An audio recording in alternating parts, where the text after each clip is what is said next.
भारतीय इतिहास में 5 गद्दार राजा ऐसे रहे जिन्होंने न सिर्फ गद्दारी करके दूसरे राजाओं को पराजय का सामना करवाया, बल्कि उनकी गद्दारी के चलते देश पर मुगलों और अंग्रेजों ने लगभग 200 सालों तक राज किया। तो चलिए आज हम ऐसे ही 5 गद्दार राजाओं के बारे में जानते हैं। हमारे देश में जब भी गद्दारी की बात होती है तो मुंह पर अचानक कुछ राजाओं के नाम आते हैं जिन्होंने अपने लालच के चक्कर में गद्दारी करके दूसरे राजाओं को पराजित किया। हालांकि अंग्रेजों ने उनकी गद्दारी का भी उन्हें कोई इनाम नहीं दिया, बल्कि कई राजाओं को उनकी इस गलती की सजा अपनी मौत से चुकानी पड़ी थी। जब भी गद्दारी की बात आती है तो मीर जाफर का नाम सबसे पहले लिया जाता है। मीर जाफर ने गद्दारी का ऐसा नमूना पेश किया था कि उसकी हवेली का नाम ही नमक हराम की हवेली पड़ गया। मीर जाफर सिराजुद्दौला का सेनापति था। उसे नवाब बनने का लालच था, जिसके चलते वो अंग्रेजों से मिल गया और उसने अपने ही नवाब की पीठ में छुरा घोंप दिया, जिसके बाद नवाब की गद्दी पर वो बैठ गया और उसने ईस्ट इंडिया कंपनी के रूप में अंग्रेजों को भारत में पैर पसारने का मौका दे दिया। इसी के बाद भारत में अंग्रेजों के शासन की नींव पड़ी और मीर जाफर का नाम सबसे बड़े गद्दार के रूप में लिया जाने लगा। इतिहास के पन्नों में जब भी राजा पृथ्वीराज चौहान का नाम आएगा तब उनके नाम के साथ गद्दार राजा जयचंद का भी नाम लिया जाएगा। दरअसल दिल्ली का राज सिंहासन राजा पृथ्वीराज चौहान को मिल गया था, जिससे जयचंद नाखुश था। साथ ही उनकी बेटी संयोगता को भी पृथ्वीराज चौहान स्वयंवर से भगा कर ले गए थे, जिससे जयचंद काफी नाराज था।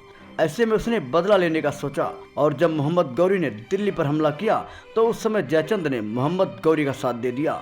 हालांकि एक बार तो मोहम्मद गौरी से पृथ्वीराज चौहान युद्ध जीत गए थे, लेकिन दूसरी बार वो जयचंद की गद्दारी के चलते मोहम्मद गौरी से हार गए।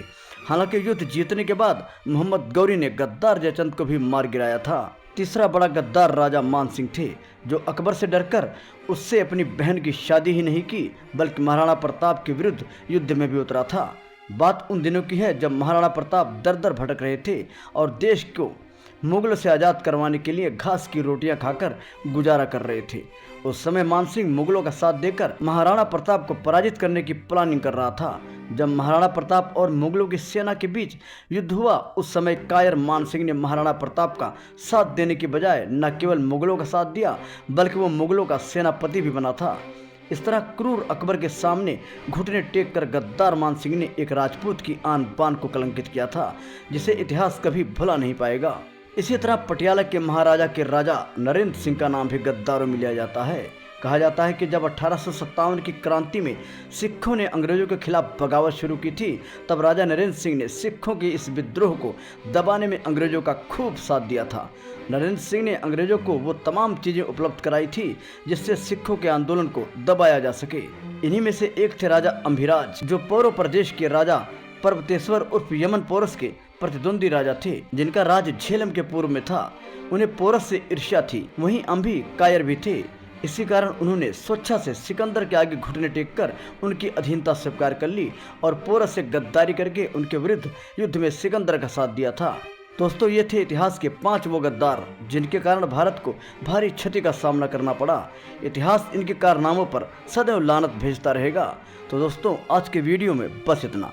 फिर मिलेंगे नई वीडियो में एक नई कहानी के साथ। अगर आप भी चाहते हैं हमारी हर खबर आप तक पहुंचे तो चैनल को सब्सक्राइब करके बेल आइकन दबा लें, ताकि आने वाला हर अपडेट आपको बराबर